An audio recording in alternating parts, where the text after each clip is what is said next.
బుడమేరికి ఏదైతే లెఫ్ట్ బండ మీద గండ్లు ఏవైతే ఉన్నాయో వాటిని వెనువెంటనే యుద్ధ ప్రాతిపదికన పోడ్చాలి అనేటువంటి చంద్రబాబు నాయుడు గారి యొక్క ఆదేశాల ప్రకారం నారా లోకేష్ బాబు గారు కూడా ఎప్పటికప్పుడు ఇచ్చేటువంటి సూచనలు తోటి యుద్ధ ప్రాతిపదికన పగలు రాత్రి కూడా ఇక్కడే ఉండి పనిచేస్తూ వర్షం వచ్చినా గాలి వచ్చినా కూడా ఏజెన్సీలు కానీ అధికారుల యొక్క సహకారంతో పనులు సాగిస్తూ ఇప్పటికీ ఏదైతే మొదటి గండి అదేవిధంగా రెండవ గండి కూడా విజయవంతంగా పూడ్చగలిగాం.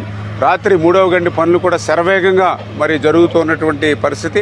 ఎందుకంటే ఈ గండ్లను మనం పూడ్చగలిగితేనే ఈ యొక్క బుడమేరు వరద నీరుని మనం ఇక్కడ అడ్డుకోగలిగితేనే సింగనగర్లోను విజయవాడ పట్టణంలో తిష్ట వేసినటువంటి వరద నీరుని నిలువరించేటువంటి పరిస్థితి ఉంటుంది.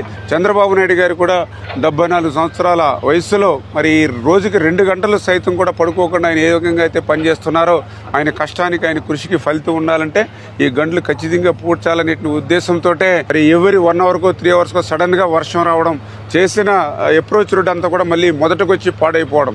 అదేవిధంగా నిన్న అయితే బుడవేరు దగ్గర 9,000 10,000 క్యూసెక్లకి మళ్ళీ పొంగి మేము చేస్తున్నటువంటి వర్క్కి అడ్డంకి కలగడం, ఆ వేసినటువంటి మెటీరియల్ కూడా ఆ ఫ్లోకి మళ్ళీ వెనక్కి కొట్టుకుపోవడం, ఇటువంటి ప్రతిబంధకాలు ఎదురైనా కూడా ఈ కష్టపడి పనిచేసుకుని 2 గంటలను పూడ్చాం. 3వ గండి కూడా ఈరోజు కల్లా పూడ్చి ఏదైతే ఆ సింగనగర్కి ఈ యొక్క వరద నీరుని అరికెట్టేటువంటి ప్రయత్నం అయితే చేస్తున్నామని చెప్పి తెలియజేస్తాం.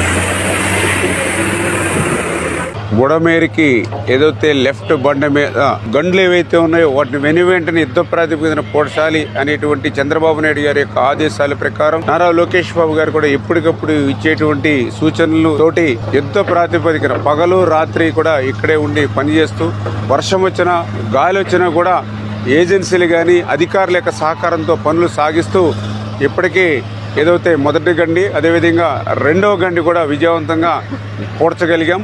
రాత్రి 3వ గండి పనులు కూడా శరవేగంగా మరి జరుగుతున్నటువంటి పరిస్థితి. ఎందుకంటే ఈ గండ్లను మనం పూడ్చగలిగితేనే ఈ యొక్క బుడమేరు వరద నీరుని మనం ఇక్కడ అడ్డుకోగలిగితేనే సింగనగర్లోను విజయవాడ పట్టణంలో తిష్ట వేసినటువంటి వరద నీరుని నిలువరించేటువంటి పరిస్థితి ఉంటుంది. చంద్రబాబు నాయుడు గారు కూడా 74 సంవత్సరాల వయస్సులో మరి ఈ రోజుకి 2 గంటలు సైతం కూడా పడుకోకుండా ఆయన ఏ విధంగా అయితే పనిచేస్తున్నారో ఆయన కష్టానికి ఆయన కృషికి ఫలితం ఉండాలంటే ఈ గంటలు ఖచ్చితంగా పూడ్చాలనే ఉద్దేశంతో మరి ఎవరి 1 అవర్కో 3 అవర్స్కో సడన్గా వర్షం రావడం, చేసిన అప్రోచ్ రూట్ అంతా కూడా మళ్ళీ మొదటకొచ్చి పాడైపోవడం.